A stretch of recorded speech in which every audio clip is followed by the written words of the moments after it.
வலைக்கும் சலாம் ரஹமத்துல்லாஹி வரகாத்துக்குமா. நீங்கள் ஆலிமா, அல்லாஹ் ரஹமத் செய்யட்டும். நான் ஆபாசப்படுத்திற்கு அடிமையாக இருக்கிறேன்.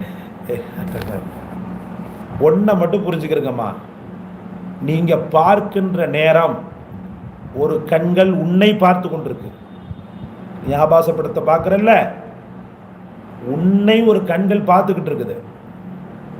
எதற்கு பார்க்கணும்?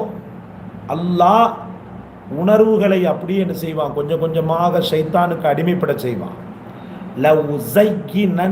லஹும்னு சொல்றான் அந்த இப்லீஸ். அவங்களுக்கு என் பாவத்தை அழகுபடுத்தி காட்டுவேன், இது போல ஆபாச படங்களை பாரு.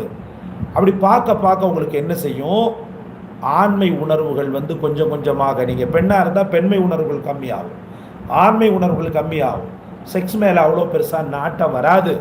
இந்த ஆபாச படங்கள் ரொம்ப மோசமானது, ஈமானை பிடுங்கப்படும். அல்லாஹ் பாதுகாக்கணும். விபச்சாரம் ஒருத்தன் செய்யும்போது அவனுடைய ஈமான் அவன்கிட்ட இருக்காது. ரசூலுல்லாஹ் சொன்னாங்களா இல்லையா? தூக்கி அப்படியே என்ன செய்யும், அவன்கிட்ட இருந்து அப்படியே பிடுங்கி வெளியில் கொண்டு வரப்பட்டு.